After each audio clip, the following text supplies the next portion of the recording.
Vừa.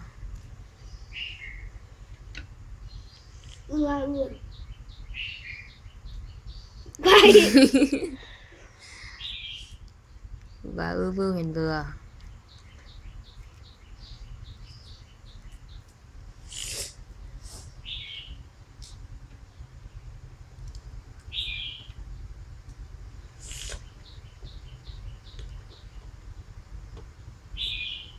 Quê đâu của mình? Mai làm.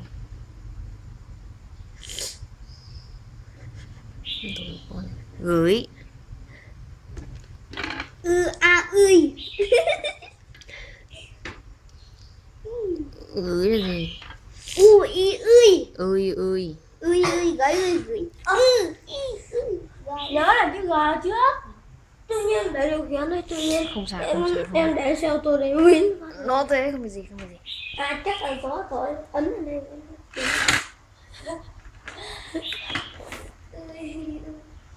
Không viết đi, viết nốt đi. Trên đây nhé. Viết đi xem nào. Dạ.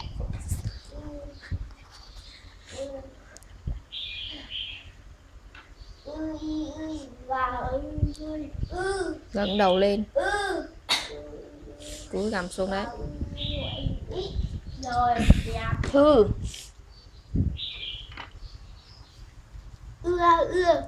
Y ơi. Toán trong 32. Thở tư. Chứ bây giờ làm toán trong 32.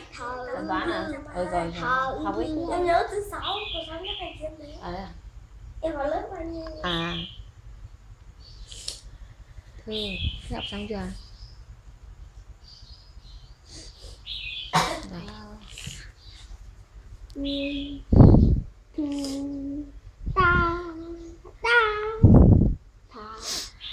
Còn về nhà lại còn viết thêm một ta. Cho. À nhầm, thư về. Bài viên về. Đấy, về viết nốt chỗ đây trên này. Thì coi như con tao kêu nó thành thang. Đấy là mấy thằng bạn nó Chiến nó bị có bà cô giáo dặn cả lớp. Và Chấm. VOV Việt về. Chấm hết dòng. Cả nhà vui quá. Viết đi, cả nhà vui quá. Dậy. Em để bút chị dậy, chị báo nào nhé. Đấy, em chỉ động là lăn xuống rồi.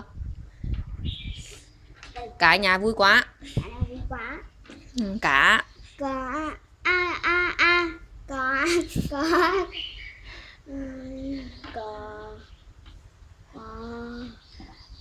Ca hỏi cả. Viết đi.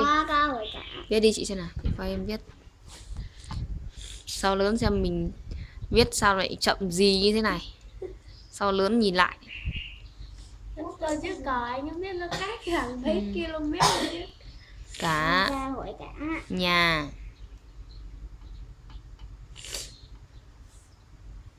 Thế ngươi ngẩng đầu lên em. Ủa đọc tiếng Việt rồi tí nữa chỉ cần toán thôi. Ôi. Chỉ cần toán thôi chờ.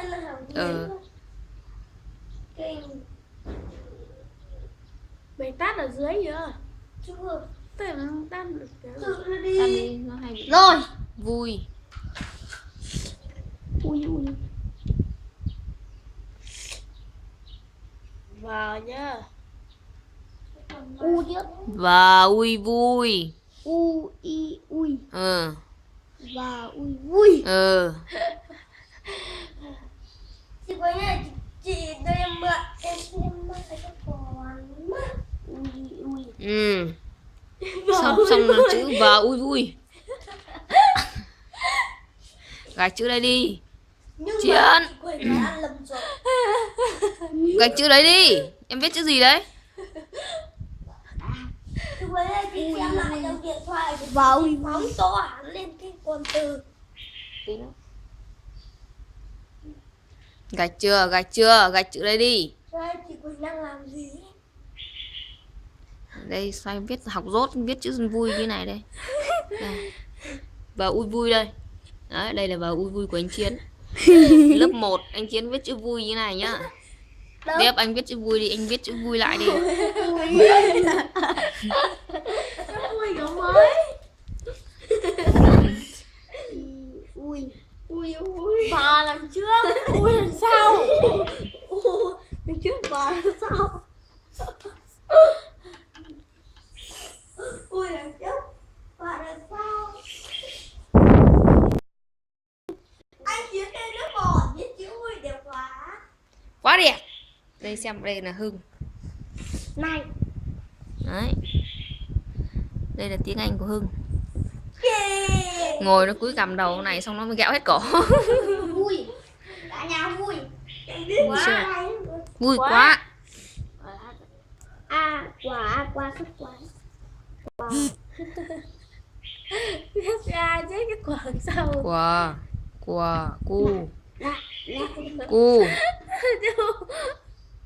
Cu viết thế nào? Rồi. Wow. Biết làm hả?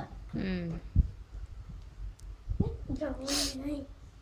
Biết luôn. Mặc áo Chiến. Cái gì? Y là gì? Wow.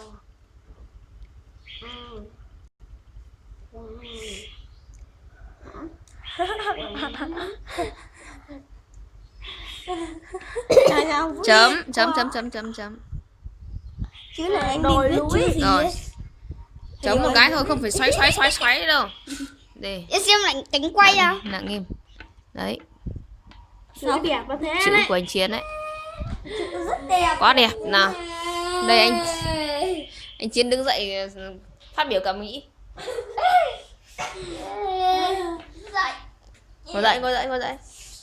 Ngồi dậy. Đây là tôi học lớp 1. Tôi học lớp 1. Và viết chữ vui, chữ vờ đằng sau chữ ui. Và viết chữ và đằng sau chữ ui. Và ta viết sai. Thế mới tức. Và đây là bạn Hưng. Sau khi nghe anh Chiến phát biểu cảm nghĩ, Hưng cứ ngồi cười. Không hiểu tại sao. Hưng phát biểu tôi. Đến Hà. Đây, Hà phát biểu cảm nghĩ. Nhưng không, Hà không nói gì. Hà chỉ cười. Xong quay về Hưng. Nói gì? Vin. Phát biểu cảm nghĩ. Anh ta đang chơi ô tô điều khiển. Các bạn viết đi bạn Hưng ơi. Này không được quay. Không được quay. Không được quay thôi. Không thích gì thôi nhỉ. Quay đem tôi đâu.